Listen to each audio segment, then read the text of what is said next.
오늘 본문은 룻기를 읽는 사람들에게 참 가슴 따뜻하고 훈훈한 마음을 불러일으킵니다. 룻의 시어머니를 향한 이 고백이 참으로 귀하고 복되고 어떤 면에서는 감격스럽기까지 합니다. 그래서 룻기 어떻게 설교할 것인가 라는 책의 저자인 김지창 교수님께서 이 룻의 고백을 보면서 이런 말씀을 하셨습니다. 한번 띄워주시겠습니까? 젊은 며느리가 나이 든 시어머니를 향해 이런 고백을 했다라는 것은 동서고금을 막론하고 들어본 적이 별로 없다. 얼마나 오늘 이 본문에 룻의 고백이 귀했으면 교수님께서 동서고금을 막론하고 거의 들어본 적이 없다라고 말씀을 하셨겠습니까?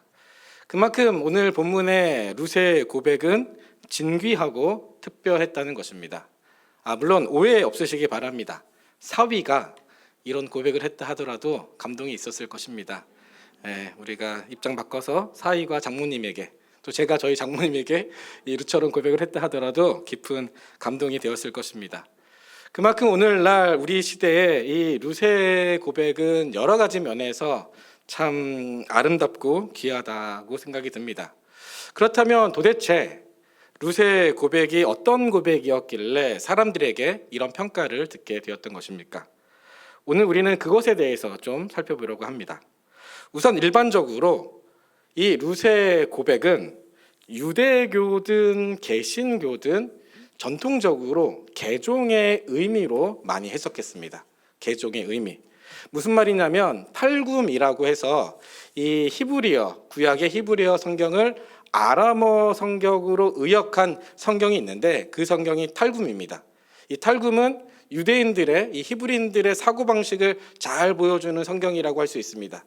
이 탈굼을 보면 이 구약 성경 이 룻의 고백을 탈굼이 이렇게 의역한 것을 볼 수 있습니다. 한번 띄워주시겠습니까?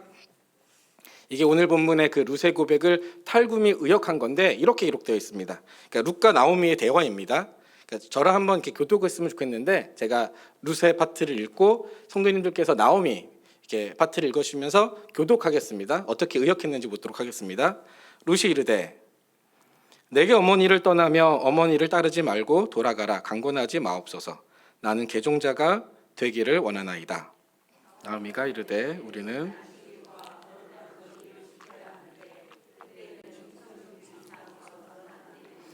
룻이 대답하기를 어머니께서 가는 곳에 나도 어디든 가겠나이다. 나오미가 이르되 우리는 601개의 계명을 지켜야 하느니라. 같이 읽겠습니다. 룻이 대답하기를 어머니의 백성이 지키는 것을 마치 이전부터 내 백성인 것처럼 지키겠나이다. 지금 탈굼에서 보는 것처럼 유대인들은 이 룻의 고백을 개종의 의미로 많이 해석했습니다. 그냥 단순히 룻이 시어머니를 따르겠습니다 라는 그 정도의 수준이 아니라 어머니가 믿는 하나님을 나도 믿고 어머니가 믿는 하나님을 나도 따르겠습니다 라고 하는 개종의 의미로 해석했다라는 것입니다. 개신교도 마찬가지입니다.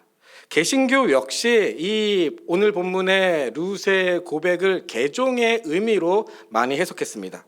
고든 캐디라는 목사님이 계시는데 그 목사님께서 오늘 본문의 이 룻의 고백을 이렇게 설교하셨습니다. 한번 띄워주시겠습니까? 룻의 선택은 그녀가 주께로 개종하고 또 주의 백성에게 자신을 투실했다고 볼 때에만 바르게 이해할 수 있습니다. 룻의 고백은 믿음의 고백이었고 기독교적 사랑의 고백이었습니다. 이 고든 캐디 목사님께서 말씀하신 것처럼 개신교 역시 이 룻의 고백을 개종의 의미로 많이 해석했다는 것입니다. 그런데 여기서 우리는 이제 한 가지의 질문을 던질 필요가 있습니다. 그렇다면 과연 룻의 고백은 그렇게 단지 여호와의 신앙 고백이나 개종의 선언으로만 보아야 할까 하는 것입니다. 혹시 그것 말고 또 다른 의미는 없을까 하는 질문이 생깁니다. 일단 결론적으로 이 룻의 고백은 두 층위로 이루어져 있습니다. 그러니까 두 가지의 측면, 두 가지의 의미가 있다라는 것입니다. 이것을 룻기의 저자는 흥미롭게도 구조를 통해서 보여주고 있습니다. 룻의 고백의 의미를 구조를 통해서 저자는 설명하고 있다라는 것입니다. 일단 먼저 구조를 살펴보기 전에 오늘 본문의 내용을 다시 한번 좀 살펴보겠습니다. 이 오늘 본문은 나오미와 룻 사이의 세 번째 노중 대화입니다. 우리가 지난 시간에 이 시어머니 나오미와 두 며느리 간의 두 번에 걸친 노중 대화를 살펴보았습니다. 그 두 번의 라운드를 통해서 이 오르바는 결국 자기 고향, 자기 어머니 집으로 돌아갔고 룻은 끝까지 시어머니 나오미를 붙잡았습니다. 오늘 본문은 다시 한번 나오미가 며느리 룻에게 고향으로 돌아갈 것을 권면하는 장면에서부터 시작합니다. 사실 오늘 15절을 보면 이전보다 훨씬 더 강력한 언어들로 나오미가 룻에게 말한 것을 볼 수 있습니다. 우리 15절을 한번 다시 읽어보겠습니다. 우리 15절입니다. 같이 읽겠습니다. 시작. 나오미가 또 이르되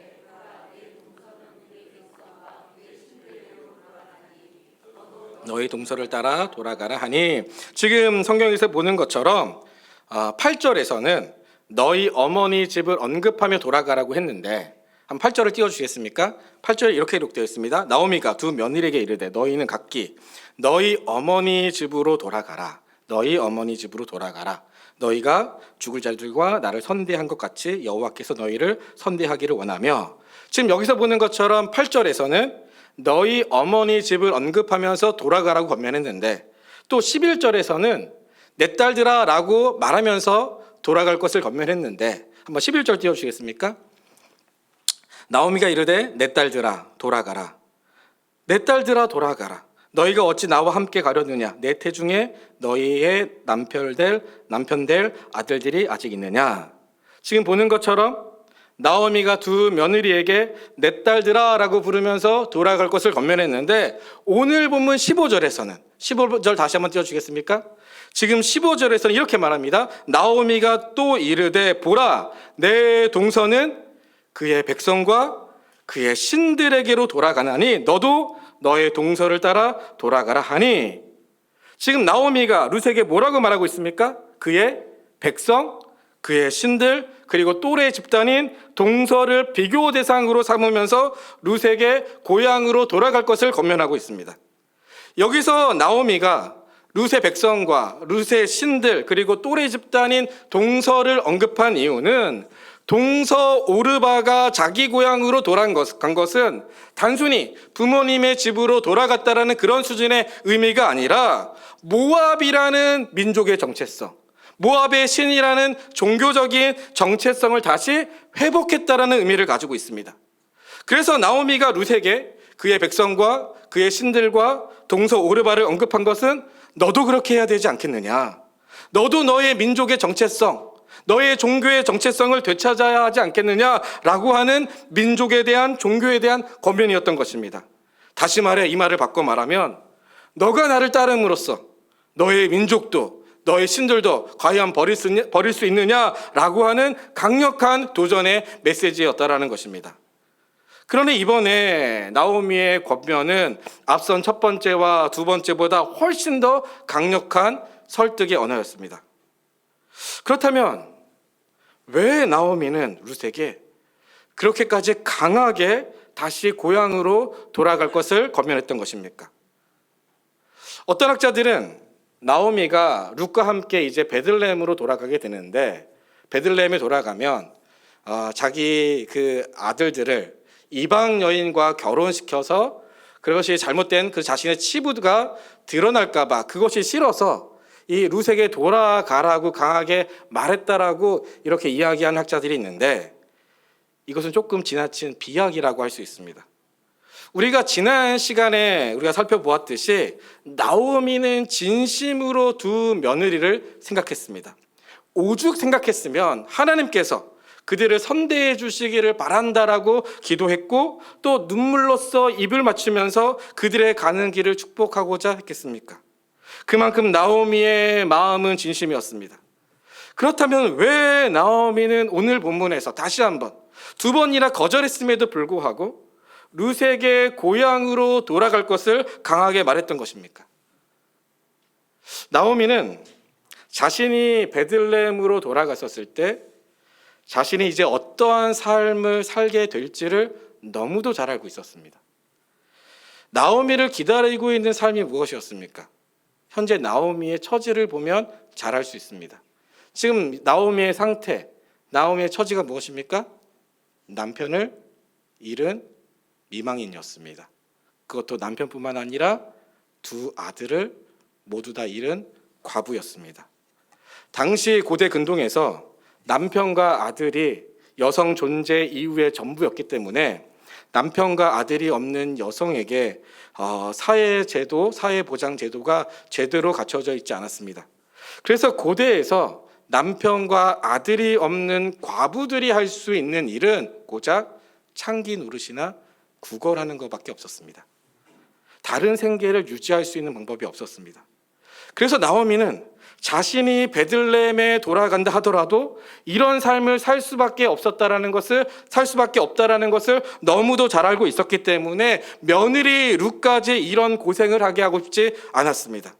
10여 년 동안 남편도 없이 며느리 룻이 홀로 된 시어머니를 모시느라 그렇게 고생을 했는데 이제 좀 편안히 자기 고향으로 돌아가서 부모님의 보살핌도 받고 결혼도 하고 자식도 낳으면서 그렇게 행복하게 살기를 바라는 것이 나오미의 마음이었습니다.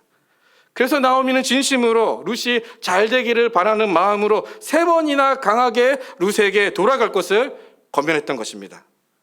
그런데 이것에 대한 며느리 룻의 반응이 무엇이었습니까? 오늘 본문에 그런 말씀 하지 말라는 것이었습니다. 자신은 끝까지 생명을 걸고서라도 시어머니 나오미를 끝까지 책임지며 따르겠다라는 것입니다. 참 오늘 본문이 흥미로운 것이 이것을 오늘 본문은 구조적으로 나오미의 마음을 보여주고 있습니다. 그러니까 룻기의 저자는 의도적으로 이 나오미의 마음이 어떤 의미, 룻의 고백이 어떤 의미가 있는지를 이 구조적으로 지금 설명하고 있습니다. 앞서 설교 서두에서 이 룻의 고백에는 2개의 칭의, 그러니까 2개의 의미가 있다고 말씀을 드렸는데 이것을 구조적으로 룻기의 저자는 설명하고 있습니다. 그 첫 번째를 살펴보면 오늘 본문 16절과 17절이 룻의 고백입니다. 16절, 17절이 룻의 고백인데 이것을 구조적으로 보면 이렇게 볼 수 있습니다. 한번 띄워주시겠습니까? 네. 이런 구조 혹시 예전에 좀 보신 기억이 있습니까? 네. 여기 보면은 이제 A와 B와 X와 B-와 A-가 있습니다. A와 A-가 연결이 되고 B와 B-가 연결이 되고 가운데 X가 있습니다. 이런 구조를 동심원적 구조 혹은 샌드위치 구조라고 이야기합니다. 룻의 고백이 딱 이 구조를 띠고 있습니다. 보면은 A, 나로 어머니를 떠나며 어머니를 따르지 말고 돌아가라, 강건하지 마소서. 이게 이제 룻이 결심하는 거죠. 16절 상반절에 이게 A입니다. A 다시 만일 죽는 일 외에 어머니와 내가 갈라진다면 여호와께서 나를 벌하실지니라. 결심하는 거죠. 또 룻의 결심입니다. 이게 17절 하반절에 있습니다. 그러니까 A와 A-가 결심으로 연결됩니다. B를 보면 어머니께서 가시는 곳에 나도 가고 어머니께서 유숙하시는 곳에 나도 유숙하겠나이다. 룻이 살아있을 동안에 충성을 맹세하는 거죠. 이게 16절 중반절에 있습니다. 그리고 이제 B-를 보면 어머니께서 죽으시는 곳에 나도 죽어 거기 장사될 것이니라. 죽음 가운데서 충성을 다하겠다라는 거죠. 지금 룻이 그렇게 고백하는 거죠. 이게 17절 상반절에 있습니다. 이게 B와 B-가 이렇게 연결되는 거죠. 그리고 마지막 가운데 X에 보면은 어머니의 백성이 나의 백성이 되고 어머님의 하나님이 나의 하나님이 되시리니 이게 16절 하반절에 있습니다. A와 A-, B와 B- 가운데 X. 이런 동시만족 구조의 가장 중요한 것이 바로 어딜까요? 가운데 있는 거겠죠. 지금 가운데 뭐라고 말하는 것입니까? 어머니의 백성이 나의 백성이 되고 어머니 하나님이 나의 하나님이 되시리니, 다시 말해 앞서 계속 말씀드린 대로 룻의 고백은 전통적인 해석의 측면이 있습니다. 즉 룻의 고백은 하나님에 대한 신앙 고백과 개종의 의미로서의 선언이 있다라는 것입니다. 룻은 이제는 더 이상 모압이라는 자신의 민족의 정체성, 모압신이라는 그 종교적인 정체성을 따르지 않고 이제 시어머니 나오미의 민족과 종교를 선택하겠다라는 것입니다. 자신은 이제 이스라엘 백성처럼 하나님만 섬기면서 그렇게 살아가겠다라는 것입니다. 설령 자신의 미래가 창기 노릇하고 구걸하는 인생이 된다 할지라도 그렇게 여호와 하나님만 섬기며 살아가겠다라는 것입니다. 그래서 앞서 나오미가 16절에서 한번 16절 띄워주시겠습니까? 여기 보면은 나오미가 룻에게 그의 백성과 그의 신들을 언급하며 룻에게 돌아갈 것을 권면했다면 그것에 대한 답변으로 룻이 어머니의 백성, 어머니의 하나님을 말하면서 민족적인 종교적인 개종을 선언하면서 자신은 끝까지 하나님만 섬기고 끝까지 나오미, 시어머니 나오미만을 따르겠다라는 것입니다. 이것이 첫 번째 오늘 본문의 룻의 고백의 한 측면입니다. 전통적인 해석과 같은 거죠. 그런데 룻이 이렇게 고백할 수 있는 것은 혼자 힘으로 할 수 있는 것이 아닙니다. 이것은 하나님께서 해 주셔야지만 가능합니다. 그래서 룻의 고백의 첫 번째 의미는 하나님의 전적인 은혜라고도 할 수 있습니다. 사실 우리가 그렇죠. 우리가 구원받은 것, 우리가 개종한 것, 이것이 우리의 힘과 우리의 공로와 우리의 노력이 아닌 바로 전적인 하나님의 은혜인 것처럼 우리가 다 그렇게 고백하는 사람들 아닙니까? 마찬가지로 룻의 이 개종적인 이 개종에 대한 선언은 바로 하나님의 전적인 은혜와 사랑이라고 말할 수 있습니다. 그래서 첫 번째 룻의 이 첫 번째 고백은 하나님의 전적인 은혜와 사랑, 룻의 그 개종적 선언이라고 볼 수 있습니다. 그런데 이것 말고 룻의 고백은 또 다른 중요한 하나의 칭의, 하나의 또 의미가 있습니다. 굉장히 흥미로운 것은 룻기의 저자는 오늘 본문을 우리가 앞서 보았던 이 샌드위치 구조로 이렇게도 볼 수 있는데 또 다른 구조로 이 룻의 고백을 볼 수 있습니다. 16절, 17절을 한번 띄워주시겠습니까? 네, 그 다음 거 우리 그 그림 띄워주시면 됩니다.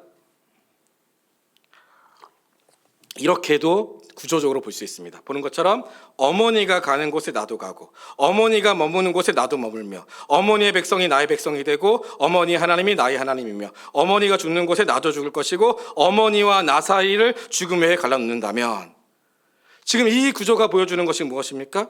여기서 보는 것처럼 어머니와 나를 매우 가깝게 계속 연결하는 것을 볼 수가 있습니다.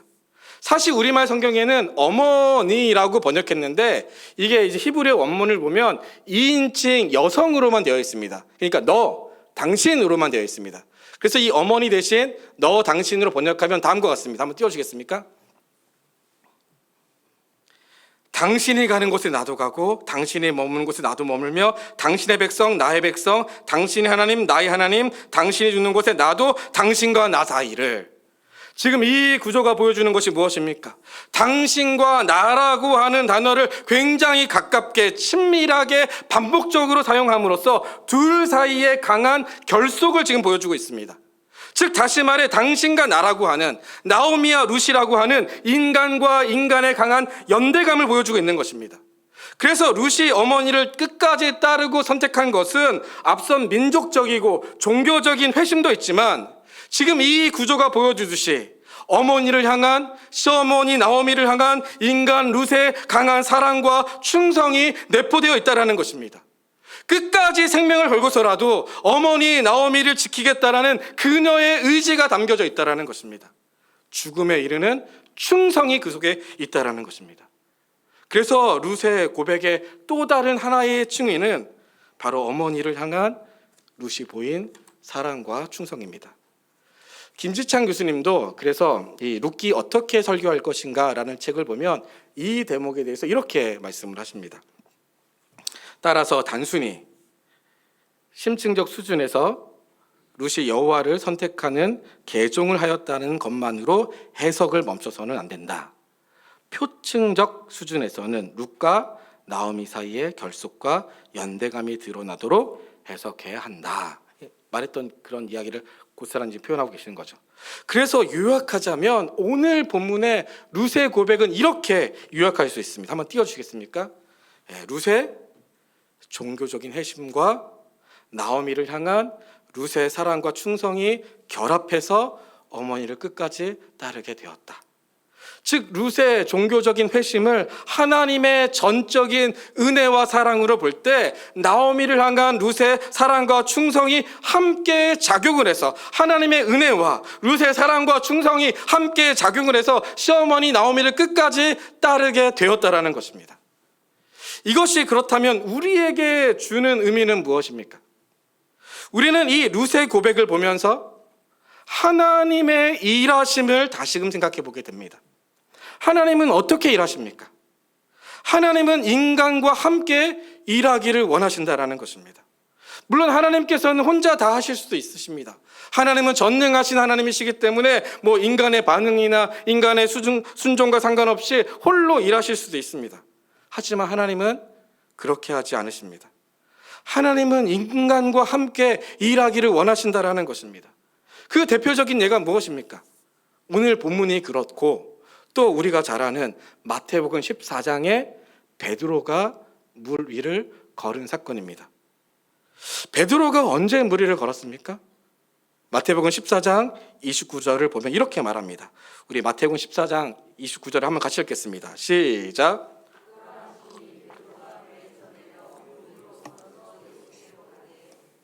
지금 여기 성경에 보니까 베드로가 언제 물 위를 걷게 되었습니까? 예수께서 오라 하시고, 그리고 베드로가 배에서 뭐라고요? 배에서 내렸다라는 것입니다.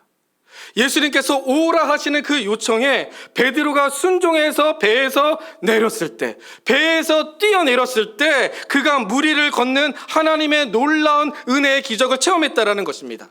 그러니까 다시 말해 인간의 반응이 하나님의 은혜와 함께 작용을 해서 하나님의 놀라운 기적의 역사를 이루어냈다라는 것입니다. 또 성경을 보면 하나님께서 인간과 함께 일하신다라는 것을 보여주는 또 다른 예가 있습니다. 우리가 잘 아는 것처럼 이스라엘과 아말렉과의 전투. 그 내용이 무엇입니까? 모세가 손을 들며 이기고 손을 내리면 지는 싸움인 거죠.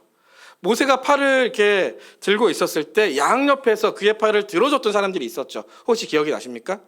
아론과 훌이죠. 아론과 훌이 모세가 기도할 때 이렇게 지지대처럼 자신의 그 옆에서 그 팔이 내려오지 않도록 이렇게 도와주고 들어주었던 거죠. 그런데 흥미로운 것은 모세가 그렇게 하나님의 은혜를 바라보며 기도할 때 이스라엘 백성이 아무것도 하지 않은 것이 아닙니다. 뭔가를 했습니다. 뭔가를. 그 출애굽기 17장 11절부터 13절을 보면 이렇게 기록되어 있습니다. 모세가 손을 들면 이스라엘이 이기고 손을 내리면 아말렉이 이기더니 모세가 팔이 피곤함에 그들이 돌을 가져다가 모세의 아래 놓아 그가 그 위에 앉게 하고 아론과 훌이 한쪽은 이쪽에서 한쪽은 저쪽에서 모세의 손을 붙들어 올렸더니 그 손이 해가 지도록 내려오지 아니한지라. 우리 13절 같이 읽겠습니다. 시작. 여호수아가 칼날로 아말렉과 그 백성을 쳐서 무찌르니라. 지금 성경에서 보는 것처럼 모세가 손을 들고 있었을 때 이스라엘 백성이 무엇했다라는 것입니까? 여호수아를 필두로 아말렉과 힘써 싸웠다라는 것입니다.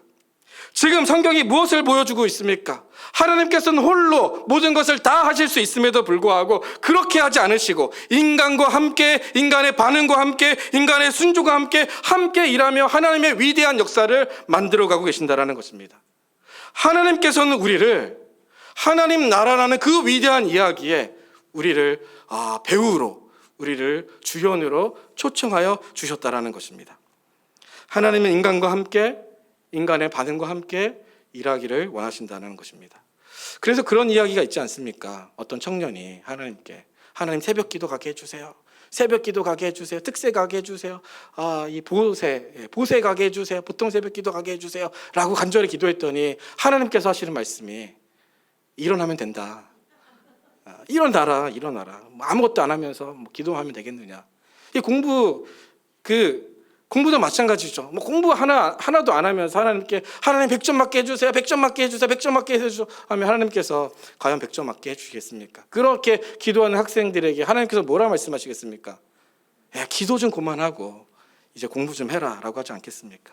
하나님의 일하심은 이와 마찬가지라는 것입니다.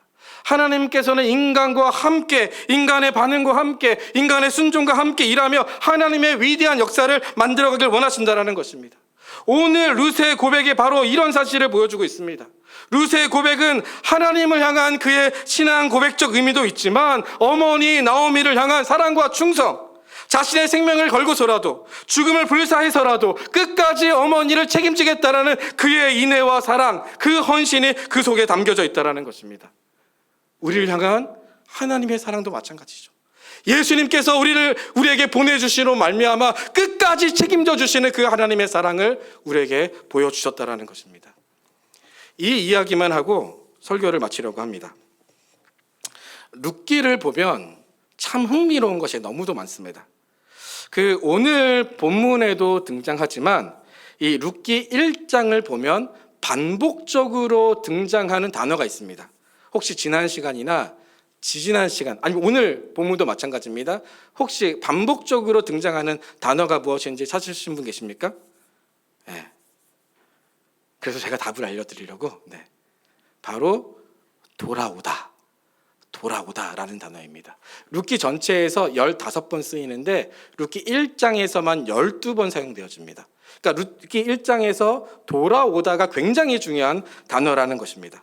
그래서 룻기 1장의 중요한 주제 중에 하나가 누가 베들레헴으로 돌아왔느냐, 누가 베들레헴으로 돌아왔느냐라가 중요한 주제입니다. 오늘 본문에서 보는 것처럼 누가 베들레헴에 돌아왔습니까? 나오미가 돌아왔습니다. 왜냐하면 나오미는 베들레헴을 떠났던 사람이니까. 다시 나오미가 돌아왔으니까 당연히 돌아온 자로 나오미를 소개하고 있습니다. 그런데 흥미로운 것은 오늘 본문을 보면 돌아온 자로 나오미만 소개하고 있지 않고 또 누구를 언급하고 있습니까? 룻을 함께 말하고 있습니다. 더 흥미로운 것은 이제 우리가 앞으로 살펴보겠지만 이 룻기를 보면 돌아온 대상으로 이 나오미보다 이방 여인 룻을 더 많이 언급하는 것을 볼 수가 있습니다. 이 말은 즉슨 진짜 돌아오는 것은 하나님께로 돌아오는 것, 진짜 하나님께 돌아오는 것이 진짜 돌아온 것임을, 앞서 말씀드린 대로 개종의 의미로서 이방신을 버리고 여호와 하나님만을 섬기고 따라가는 것이 진짜 하나님께 돌아오는 것임을 보여주고 있는 것이고, 또 그런데 그 방법이 뭐냐, 하나님께로 돌아가게 하는 방법이 뭐냐, 그것이 바로 룻이 어머니께 보인 그 인애와 헌신, 사랑이라는 것입니다. 자신의 생명을 걸고서라도 끝까지 어머니를 책임지겠다라는 그 헤세드, 이것이 하나님께 돌아가는 방법이라는 것입니다. 그래서 룻기는 하나님의 은혜와 인간의 반응, 인간의 책임이 모두 다 함께 어우러져서 펼쳐지는 이야기라고 말할 수 있습니다. 사랑하는 성도 여러분, 말씀을 맺도록 하겠습니다. 하나님께서는 우리가 하나님과 함께 위대한 역사를 만들어가길 원하십니다. 우리 교회 2024년 표가 무엇입니까? 오늘 정말 찬양 때부터 담임 목사님도 그러시고 표 오늘 정말 많이 이렇게 외쳤죠. 한번 외쳐보도록 하겠습니다. 시작. 네, 입에 잘 붙으신가요? 잘 안 붙으시죠? 그래서 한 번 더 외쳐보겠습니다. 시작. 더 깊이 복음 안으로, 더 멀리 세상 속으로. 우리 요즘 성경 암송하는데 눈을 감고 한번 암송해 보겠습니다. 네, 시작. 우리 한 번만 더 이제 눈 뜨고 한번 하겠습니다. 시작. 더 깊이 복음 안으로, 더 멀리 세상 속으로. 이게 우리 교회 2024년 표인 거죠. 우리가 더 깊이 복음 안으로, 더 멀리 세상 속으로 나아가기 위해서는 하나님의 전적인 은혜가 필요합니다. 그런데 그 은혜를 깊이 누리기 위해서는 하나님께서는 우리가 이 말씀에 믿음으로 반응하고 믿음으로 순종하기를 원하십니다. 그럴 때 하나님의 놀라운 위대한 역사를 우리가 경험할 수 있게 된다는 것입니다. 2024년이 밝았습니다. 늘 그렇듯 올해도 하나님의 전적인 은혜 안에 살 때 우리가 믿음으로 그 은혜에 반응하며 순종함으로 놀라운 하나님의 은혜를 경험하는 우리 예수비전교회 모든 성도님들이 되기를 진심으로 소망합니다. 우리 같이 찬양하고 기도하겠습니다.